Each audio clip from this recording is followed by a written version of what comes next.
Hola, ¿qué tal, amigas, amigos televidentes en Extra Plus? Un gusto saludarles, darles la bienvenida a esta edición de Adelante Nicaragua, edición en la que vamos a conversar con el doctor Cairo Amador, darle un vistazo, como todos los lunes, a los principales hechos alrededor de nuestro planeta en Adelante Nicaragua. Muchas gracias, Cairo, por estar con nosotros.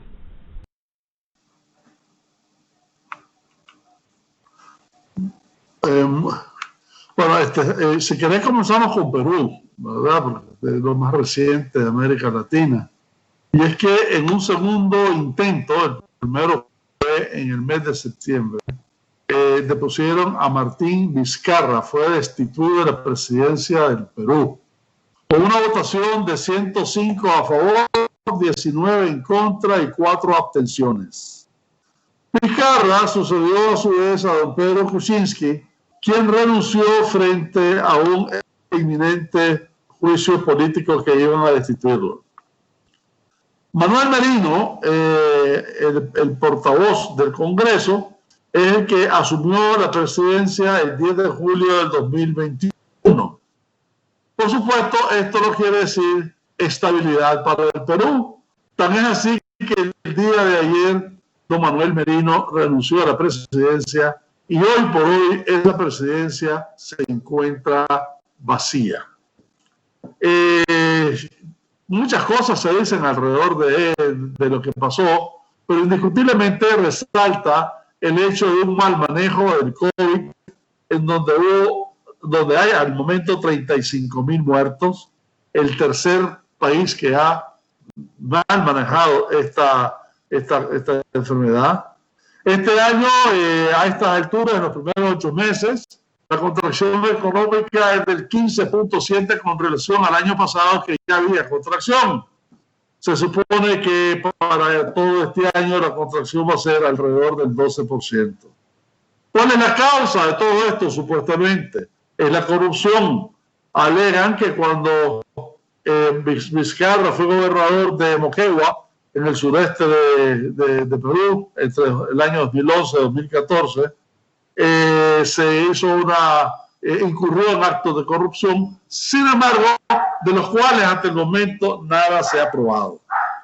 Una vez removido, comienzan toda una serie de manifestaciones espontáneas de apoyo e incluso encuestas. Y las encuestas arrojan que las 3/4 partes del Perú se oponen a la remoción de Vizcarra. Y no solamente eso, sino que se inicia todo un movimiento en contra del Congreso del Perú, pidiendo la destitución ahora del Congreso mismo. Desde el 2001, la sombra del Odebrecht, del Lavallato en Brasil, ha estado alrededor de todos los presidentes de Perú, excluyendo Fujimori, que ya tenía sus propias cargas y muy fuertes, por cierto. Ahí metes en ese saco, metes a Toledo, metes a Humala, metes a García, a Vizcarra y Merino, que es punto y aparte. García incluso se suicidó cuando la policía lo iba a echar preso en el barrio donde estaba en Madrid. De manera que vos te preguntáis qué exactamente, por qué está pasando en Perú con tantas remociones y con tantos escándalos. Y la verdad es que una de las respuestas, y te la da a partir de Kuczynski, una parte es la presencia de Odebrecht permanentemente, pero por otra es el hecho de que la fuerza representativa en el Congreso Nacional está totalmente dispersa. En el año 2020, el Frente Popular Agrícola del Perú, FREPAP, ganó el 8.8%. Acción Popular ganó 10.1%. Podemos con Perú 10.2%. Y la fuerza que había sido la mayoritaria en el Congreso del 2016, que es la fuerza de Fujimori, de los hermanos Fujimori, pasó de 73 asientos a 15 asientos actualmente. De manera que esta es la famosa fuerza popular que se llama, ¿verdad? De manera que hay una fuerte desintegración de los partidos políticos en Perú y hay una dispersión enorme del voto legislativo. A eso le agregas el rol de los partidos políticos que ha venido a estar en mucha controversia. El APRA, que fue el partido de Raúl Aya de la Torre, con la misma Fuerza Popular, en donde Kinjo y Keiko Fujimori se pelearon entre sí, de manera que la Fuerza Popular impidió a Keiko, que fue presidente del Congreso en las elecciones pasadas, asumir su escaño en esta ocasión. Los hermanos Keiko, entre otras cosas, y esa disputa entre ellos, dio como resultado un debilitamiento fuerte del partido Fuerza Popular. En otras palabras, hoy te encontrás que en términos de partidos políticos, todos están siendo cuestionados y todos están con muchos problemas internos, y que su expresión en el legislativo es una dispersión que francamente deja mucho que desear. Frente a problemas internos de carácter agudo, como es la pandemia que está en crecimiento, y como es el intenso deterioro económico. En ese cóctel te encontrás un vacío de poder en estos momentos que va a estar difícil de llenar. ¿Cómo se llena esta situación? Se va a elegir a uno de los diputados que estuvo en contra de la nominación de Merino. ¿Cuántos estuvieron en contra? 4. ¿Ah? Y esos 4 no tienen ningún respaldo legal, político fuerte en la Cámara. De manera que si 105 fueron los que apoyaron a Merino y solo 4 estuvieron en contra de ellos, y el próximo presidente debería salir precisamente de la oposición a esa votación en que ganó Merino, no le veo yo que tenga sustancia política, fuerza política que lo respalde al momento de una decisión. En otras palabras, esta situación de ausencia del presidente puede alargarse. Recordemos que lo único que tiene que hacer este presidente provisional sería condicionar las elecciones próximas, hacer lo posible para que estas elecciones se lleven a cabo en julio del 2001 o en junio del 2001. En cualquiera de los casos, da la impresión de que podamos pasar descabezados en términos del Ejecutivo en Perú durante todo este tiempo. Ahora, una cosa interesante es que Pedro Pablo Kuczynski fue el presidente, ha habido 4 presidentes en los últimos 2 años en Perú. ¿Ah? Pedro Pablo Kuczynski es el primer vicepresidente del gobierno de... se me escapa ahorita el nombre, que es destituido y él asume la presidencia, Pedro Pablo Kuczynski. Pedro Pablo Kuczynski es enjuiciado y finalmente termina renunciando y se nombra a Vizcarra. Vizcarra estuvo 1 año y piquito en la presidencia de Perú. Manuel Merino asume el 10 de noviembre de este año, es decir, el martes de la semana pasada asumió y renunció este domingo, convirtiéndose en el 4º presidente que tiene Perú en 2 años. En 2 años, 4 presidentes. Y Manuel Merino en 4 años. Y Manuel Merino no es destituido. Él renuncia porque inmediatamente que es nombrado, estalla un reclamo de la gente en las calles con grandes manifestaciones que tienen además que son reprimidas por las fuerzas del orden público, causando 2 fallecidos, por lo menos hasta este sábado habían 2 fallecidos, y luego un centenar de heridos en estas manifestaciones que se realizaron el jueves y el sábado mismo. El domingo, además los desaparecidos, claro, dato muy importante que no hay que pasar por alto. Pero además este domingo vuelven a las calles, la gente vuelve a las calles, pero vuelve a celebrar, o para celebrar esta vez, la renuncia de Merino, ¿verdad? Y ese debe ser un punto muy importante que debe considerar el legislativo a la hora de elegir al presidente que va a llevar las elecciones, como bien decís vos, en julio del próximo año. Fíjate que no solamente eso, sino que para ser honesto, alrededor de toda esta manifestación espontánea, etcétera, ¿verdad? ¿Cómo se llama? Las redes sociales jugaron un rol positivo. En este caso. De manera que esa movilización y demás, y eso que vos llamás el domingo, que estuvo el pueblo celebrando, etcétera, etcétera, una parte de ese pueblo también estaba demandando que se fuera al carajo el Congreso, todo el Congreso, ¿verdad? Que la culpa básicamente la tenía el Congreso, de que ellos apoyaban y siguen apoyando a Vizcarra en estos momentos. Sí, efectivamente.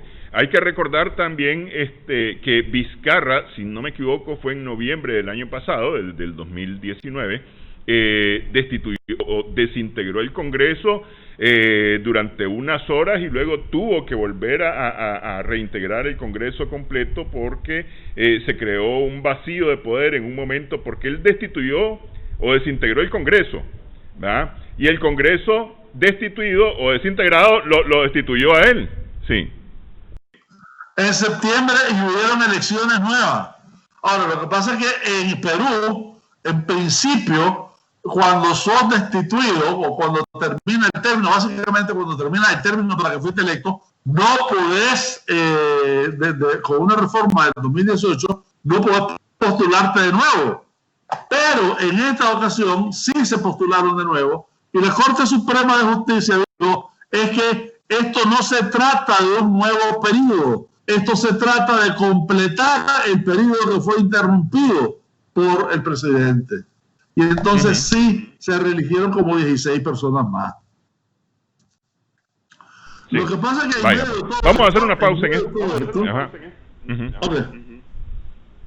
No, dale, salgamos, terminamos esto. Pero el año pasado disolvió el Congreso con nuevas tendencias. Hubo una nueva correlación de fuerza en donde Vizcarra iba supuestamente a tener alianza y tuvo alianza con un centro democrático, pero eso no dilató mucho. Se disolvió de forma tal que ya en un momento determinado Vizcarra estaba solo frente al legislativo. Y eso, de nuevo, son aspectos que no hay que pasar en alto, porque son aspectos que de alguna manera tienen que ver con el juego democrático del gobierno, tiene que ver con el rol de los partidos dentro del sistema democrático y tiene que ver con un sentido de fatiga también de la democracia en este sentido, ¿verdad? De manera que la opinión popular sigue siendo a favor de Vizcarra. 3/4 partes del Perú lo están apoyando. Desde el año pasado se vino ya presentando fuertes fricciones. En términos económicos, el sol se hundió enormemente frente al dólar. Ya dije que había un déficit de 15.7 a esta altura. Los bonos del Estado están cayendo en caída libre. Y por tanto la economía que se proyectaba a un 12% para todo el año de déficit posiblemente va a ser mayor, muchísimo mayor, creo que mayor que el 15.7 que es lo que ha tenido en los primeros 8 meses. Vaya, pues así están las cosas en Perú. Vamos a hacer pausa entonces, Cairo, en esta edición de Adelante Nicaragua. Regresamos en breve en este vistazo, en este recorrido alrededor de nuestro planeta a través de sus principales hechos.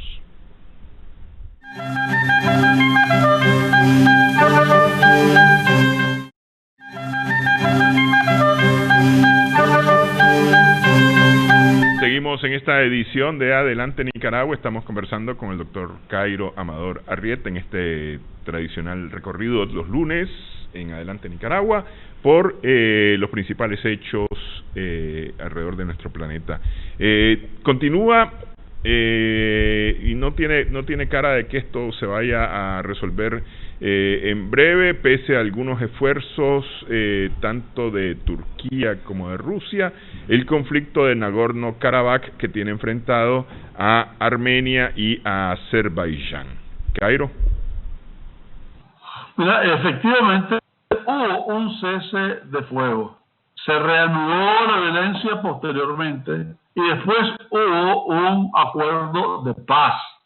Este acuerdo de paz el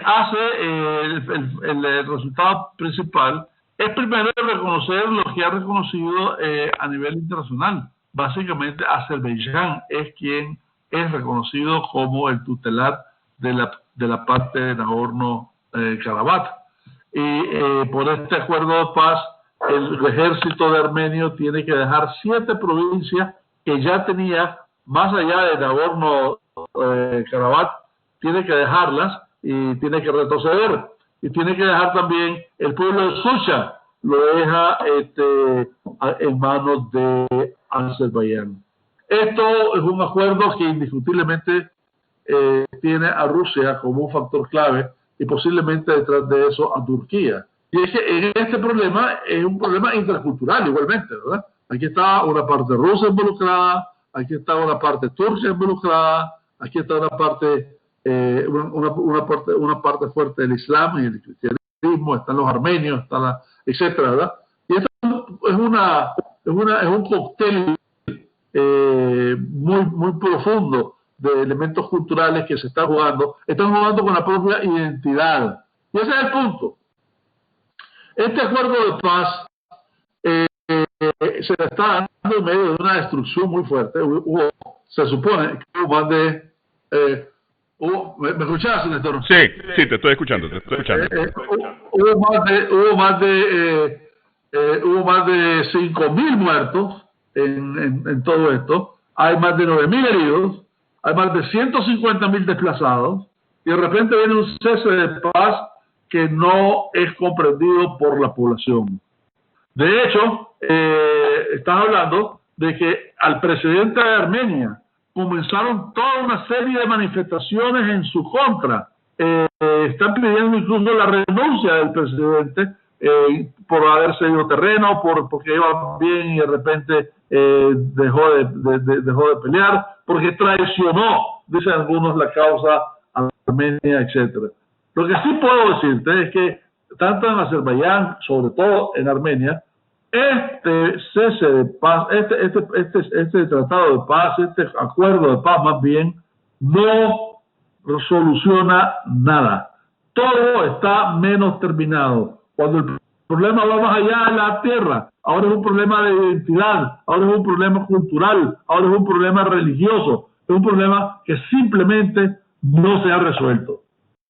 Ahora, esto es tan complicado porque esto tiene además años, es decir, esto no es que hace un mes empezó este conflicto y decidieron Armenia y Azerbaiyán enfrentarse por ese terreno. Entonces, esto tiene años, esto es histórico y no se ha resuelto. Es decir, lograron durante algún momento un pequeño acuerdo que mantuvo algunos años, alrededor de 20 años de relativa tranquilidad, pero decir esto tiene cola larga. Tiene 3 etapas de confrontamiento. Es más, si vos mirás la televisión, mirás a los soldados armenios, muchos de ellos con una cruz detrás, una cruz blanca. ¿Te fijaste en eso? Eso sí. Es por los familiares caídos en los anteriores combates. De manera que vos no podés lidiar, es un problema dificilísimo cuando está el nacionalismo, cuando está la religión, cuando está la parte cultural, cuando está la identidad nacional. Es un problema que no se termina con un acuerdo de paz. Esto necesariamente tiene que abocarse a una negociación seria. Si creen que el acuerdo de paz es la solución, están lejos de resolver este asunto. Esto necesita abocar cantidad de gente de Turquía, de Rusia, de la Unión Europea, de Armenia, de Azerbaiyán, de Kirguistán, etcétera, los vecinos, para tratar de darle una respuesta coherente, una respuesta socialmente aceptable. Si no hay una respuesta socialmente aceptable, me da la impresión de que esto va a seguir latente. Cualquier situación, cualquier pretexto va a ser lo suficientemente válido como para recobrar energía. Y lo que estás haciendo es nutriendo básicamente todas esas variables, si no te abocas de forma muy concienzuda, muy racional, con un sentido de alta justicia histórica a resolverlo. Sí, efectivamente. Hacemos pausa entonces, Cairo, regresamos en breve, hablamos de Estados Unidos, en donde hasta el día de hoy el presidente Trump no reconoce los resultados de las elecciones, todo el mundo insiste en que es Biden el presidente electo, y todavía no se sabe qué va a suceder ahí. Continúan los juicios o continúan los conteos todavía de algunos estados. Regresamos en breve.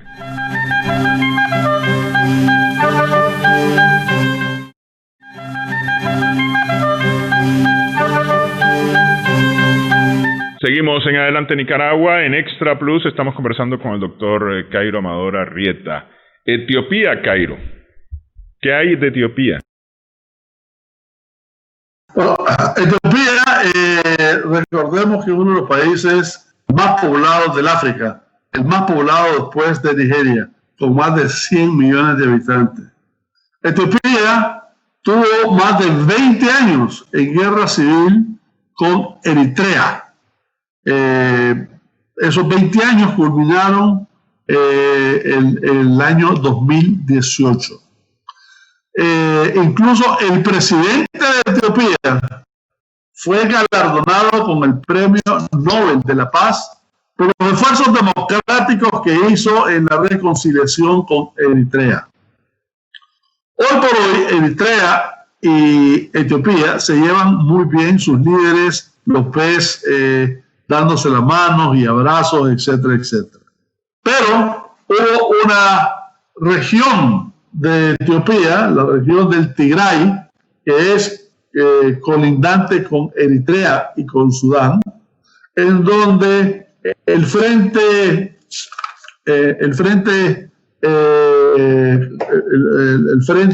de ¿cómo se llama? No es el Frente Polisario, que esa es otra noticia que vamos a dar más tarde. El Frente el Frente de Liberación, TPLF, que fue de hecho quien tenía las riendas del poder militar antes de 1994,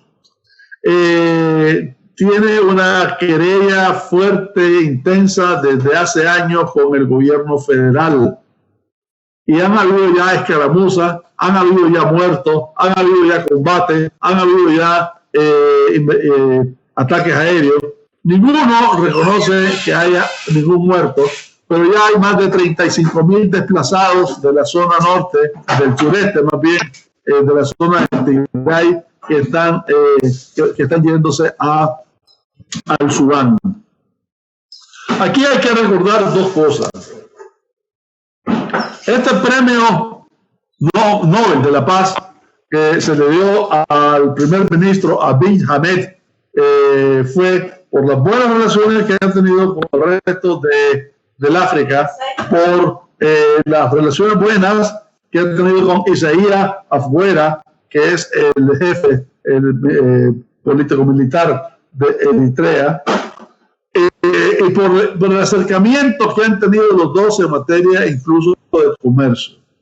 En estos momentos, el día de ayer, Eritrea, el aeropuerto de Eritrea, alrededor del aeropuerto de Eritrea, fue bombardeado por fuerzas del Tigray. Todo esto como una forma de hacer el conflicto internacional. Y hay miles de maneras de hacerlo internacional.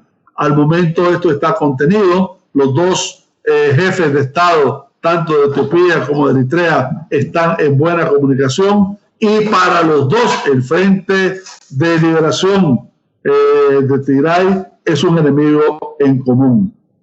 Mientras tanto, la situación se ha venido escalonando Y ya mirás, y te voy a enseñar, como lo hice en el caso de Nigeria, la cantidad de la niñata, como lo hice en el caso de Nigeria, las falsas informaciones que se están dando alrededor de este conflicto. Esto lo hace el Centro de Estudios de la BBC de Londres. Por ejemplo, manipulación. Aquí encontrás una artillería A400 rusa que está siendo desplegada supuestamente en la frontera entre Eritrea y Etiopía. Un poquito más arriba, Cairo. Un poquito más arriba, Cairo, por favor. Ahí, ok. Esto es falso, ¿la ves así? Sí, ahí estamos, sí. Esto es falso. No ha sucedido nunca. Esto está tomado de unas fotos de unos despliegues de estas armas en Turquía. Sí. Sigo. Aviones que han sido abatidos por fuego misil tierra-aire. Tampoco ha pasado. Esto fue en la guerra civil entre Eritrea y Etiopía hace más de 20 años. Lo están presentando como que fue ayer. Sigo. Desinformación. Cantidad de cadáveres en el suelo, producto de un derribamiento de otro avión. Esto sucedió en otros lados y en otra fecha. Y para colmo, bombas, ya te las enseño, bombas en las laderas de un bosque, de una montaña en Eritrea. Esto no sucedió nunca. Esto se toma de otros países donde sucedió esto, creo que fue en Somalia, etcétera, ¿verdad? Aquí estás hablando incluso del país equivocado. ¿Ah? Todo esto para decir el uso del fake news ya lo hemos demostrado tanto en Nigeria como ahorita en Etiopía y Eritrea. ¿Ah? Para que después vengan a decirnos que las falsas noticias, que las redes sociales son lo más pristino y lo más transparente, etc. Y de nuevo, comencé diciendo en el caso de Perú que las redes sociales jugaron un rol positivo, y lo jugaron. Lo que pasa es que tenemos que reconocer en las redes sociales el lado oscuro. Y el lado oscuro, entre otras, es la falsa noticia. Y hablando de falsa noticia, cantidad de falsas noticias y de deepfake tenemos en Estados Unidos ahorita alrededor de la elección. Tenemos boletas que fueron votadas que nunca existieron. Tenemos a una señora que dice de que la evidencia el fraude es evidente por la cantidad enorme de boletas que se han visto, que han sido botadas en las calles y que han sido echadas a la basura. Nada de eso ha existido, según CNN. ¿Ah? De manera que el capítulo de las falsas noticias lo tenemos bien documentado con Nigeria, con Estados Unidos mismo y con Etiopía y Eritrea ahora. Ahora, estas fotografías que estabas enseñando, Cairo, no son solamente las aparecidas en redes sociales, también algunos medios las han publicado, como noticias relativas supuestamente a Etiopía. Es que ese es el ciclo del asunto. Cuando vos agarrás una fotografía y no la pasás por ningún filtro y la das por objetiva y por real, estás incurriendo en la peor en el peor uso de la falsa noticia. Sí, no, pero yo lo que digo es que medios de... Ajá. Yo digo, medios de comunicación, son los medios de comunicación que agarran esta foto y no la filtran y la meten en su edición como que fuera parte de las investigaciones de ellos. Eso es hasta criminal. De manera que la última ley de los delitos, que no me digan que no tiene que ser regulado. Sí, es que justamente ese es uno de los grandes problemas. A ver, a mí me parece, y ahí vamos a entrar a una discusión más larga, me parece que el tema económico ha primado mucho sobre los medios de comunicación, de manera que antes los medios de comunicación compraban de fuentes fiables los insumos que requerían para sus publicaciones, porque habían agencias que se dedicaban justamente a proveer a los medios de comunicación de imágenes e información cuando estos no tenían necesariamente corresponsales en el terreno. Tal es el caso de la prensa asociada, AP, de la agencia francesa de prensa, AFP, de la agencia española de información, EFE, Reuters, en fin, había una serie de agencias que se dedicaban a eso. Entonces, para ahorrarse unos centavos, prefieren tomar la información y la imagen o el video de las redes sociales, porque eso les resulta, si no gratuito, al menos mucho más barato que comprarlo a la agencia, ¿va? Y ahí es donde ocurre, digamos, el pecado, y lo voy a poner entre comillas, de publicar información sin haberla confirmado plenamente, ¿va? En fin, lo cierto es que esta es una discusión, sí, y ahí es donde está la manipulación, porque a veces se hace de forma dolosa, es decir, se hace a propósito, que es lo peor del caso. Me vas a buscar, dice el redactor, una foto donde Cairo aparezca de cabeza, y si Cairo no está de cabeza, pues lo inventamos a Cairo de cabeza para decir que Cairo está de cabeza. No sé, es decir, hasta ese punto de repente se llega en las redacciones para lograr esos objetivos, sí. Estoy claro que esto merece más que un simple comentario que estamos haciendo ahorita, merece todo un foro. Y de hecho te invito a que lo hagamos uno de estos días. Sí, realmente de que sí. Tocaste Estados Unidos, hacemos una pausa y hablamos de Estados Unidos. Decía yo, el presidente todavía no reconoce los resultados del presidente Trump. Así que hacemos una pausa, regresamos en breve a esta conversación con el doctor Cairo Amador Arrieta.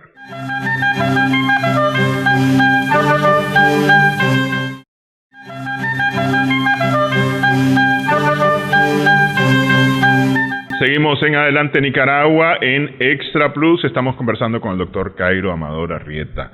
Decíamos, en Estados Unidos el presidente Donald Trump todavía este domingo por lo menos no reconocía lo que prácticamente todo el país, todo Estados Unidos ya da por un hecho, que Joe Biden va a ser el próximo presidente de los Estados Unidos al haberle ganado las elecciones por más de 300 votos electorales, con una diferencia superior a los 4 millones de votos populares, votos efectivos en las urnas. Hay todavía 3 estados en donde los recuentos continúan, sin embargo, Joe Biden no necesita de esos estados, al final de cuentas, para tener más de los 270 votos necesarios para confirmar su elección. Pero continúan, es decir, yo supongo que eso tiene que ser así, de esa manera, es decir, para culminar el proceso y efectivamente decir que ha obtenido tantos votos electorales uno y tantos votos electorales el otro. ¿Es más o menos de esa forma, Cairo? ¿Cómo ves las cosas? Bueno, yo lo veo alrededor de 4 ejes. El primero es que lo que eran las encuestas volvieron a fallar. Y volvieron a fallar en contra de Trump. Trump hizo un rol mucho más dinámico que el que le señalaban las propias encuestas. Segundo, estamos hablando de unas elecciones en donde el Partido Demócrata gana con las elecciones más altas que ha tenido en su historia, pero en donde el Partido Republicano pierde también con las elecciones más altas que ha tenido en su historia. Es decir, la participación en estas elecciones es ya todo un récord. Fue, creo, de 66.7% la participación, mucho más de 15 o 20 puntos de lo que usualmente ha sido la historia de Estados Unidos. De manera que lo que esto te implica es una cantidad de gente enorme en las urnas que votaron y que además y votaron de forma polarizada. No estás hablando simplemente de un nuevo presidente, estás hablando de dos visiones del mundo contrapuestas, estás hablando de dos países casi distintos, de tal forma que encontrás una división y una polarización al final de las elecciones, no al principio. 3. El discurso del señor Trump atiza esta división de forma muy fuerte. Uno dice de que el alegar fraude en estos momentos no es para ganar la presidencia de nuevo, sino que es su alfombra de salida. Es decir, está sembrando dudas, está atizando emociones, está usando un lenguaje confrontativo sin ninguna prueba ni nada de confirmación de los datos que dice.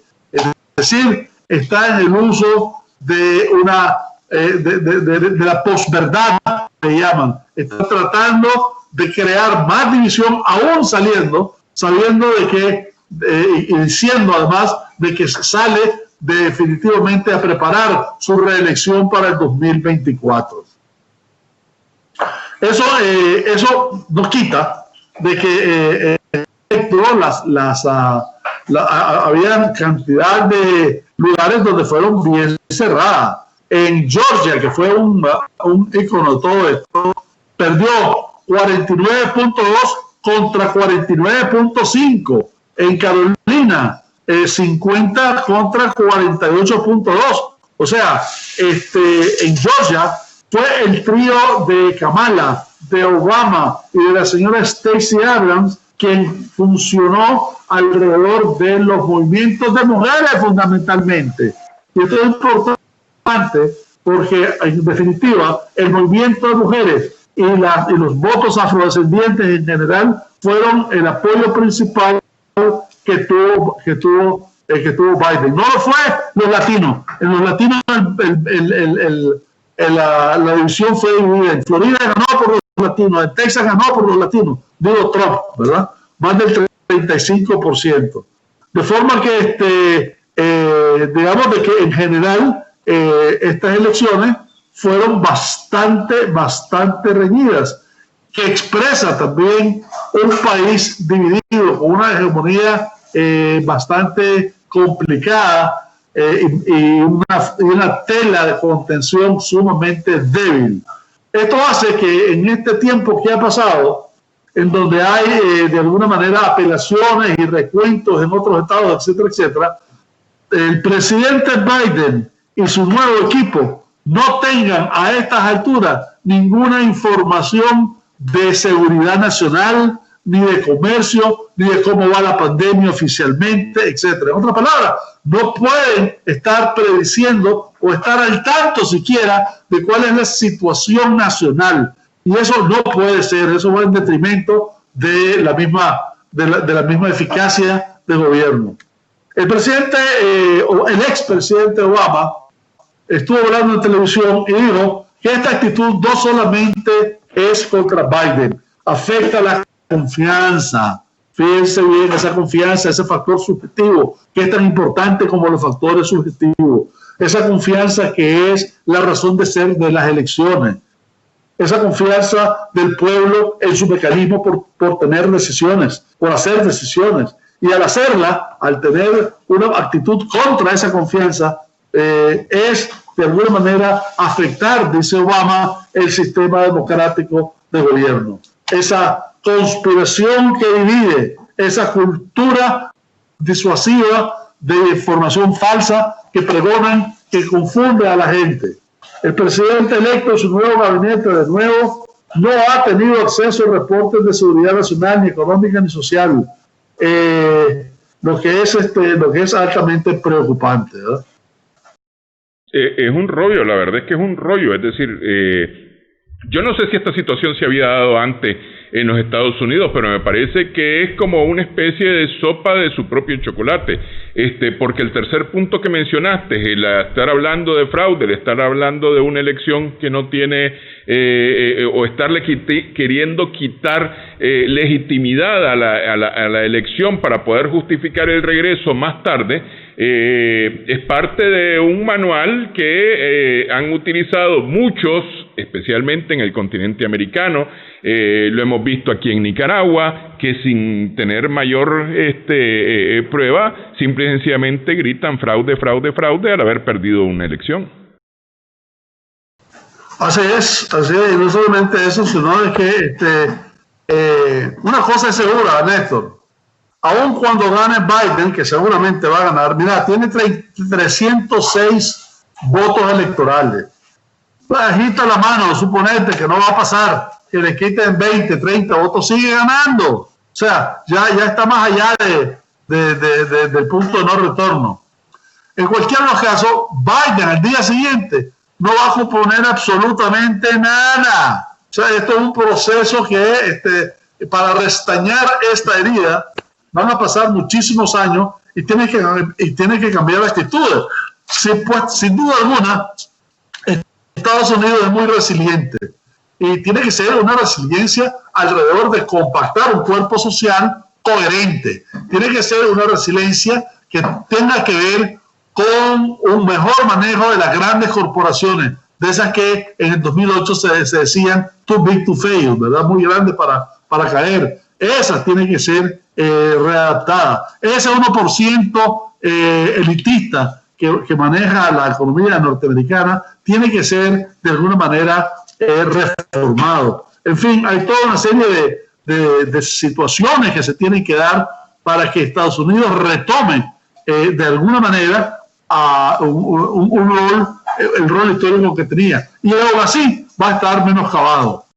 Sí, ahora, una cosa que me llama mucho la atención de estas elecciones, Cairo, es que mientras en las elecciones anteriores, las de hace 4 años, se habló mucho de la injerencia o de la supuesta injerencia rusa en las elecciones, esta vez no se ha hablado de injerencia de ningún lado.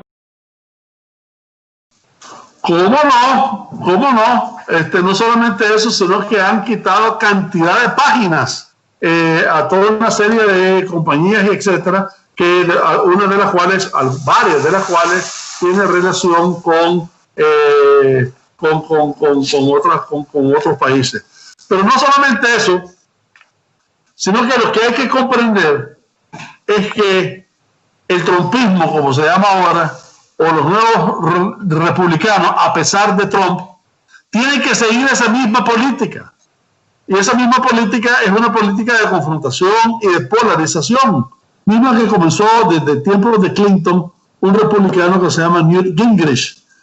En otras palabras, a estas alturas del partido, la fuerza del trumpismo no es nada despreciable. Cuando estás hablando de que ganaron más de 70 millones de votos, no es nada despreciable. Y su representación en el Senado, que al momento está siendo mayoritaria, aunque sea por 1 o 2 votos, se va a dejar sentir.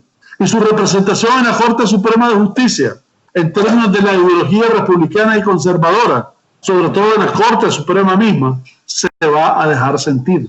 Es decir, en otras palabras, aquí tenés que tener en cuenta que comenzás un nuevo periodo de alguna manera con un perímetro sumamente delicado, con tierras anegrosas que tenés que confrontarlas y más que confrontarlas tenés que negociar con ellas. ¿A dónde va a llegar esto? No sé, pero la verdad es que el que triunfa no las lleva todas, ni el que pierde las está perdiendo todas. Sí, efectivamente. Bueno, este es tema para darle seguimiento a lo que está ocurriendo en Estados Unidos. Y otro foro, Néstor. Y otro foro, así es. Y otro foro, Cairo, efectivamente. Pero mira una cosa, ¿se había visto antes en los Estados Unidos una situación similar a esta, Cairo? Algo similar a esto fue cuando Bush y Gore, ¿verdad? Que Bush ganó, fíjate, al final ganó por 500 votos. ¿Te imaginas más de 50 millones en ese tiempo, más de 100 millones de gente votando, que se gane por 500 votos. Y esto que interviniendo la Corte Suprema de Justicia, y que el resultado se dio el 12 de diciembre, es decir, un mes y una semana después de las propias elecciones, pero se dio. La diferencia era que Gore, un hombre muy ponderado, institucionalmente hizo caso de las decisiones que se tomaron, ¿verdad? Y el partido tampoco lo empujó mucho para seguir peleando, que es el caso de Trump, que una parte del partido sí apoya el pleito. Así es. Sí. Bueno, Cairo, gracias por haber estado este lunes con nosotros.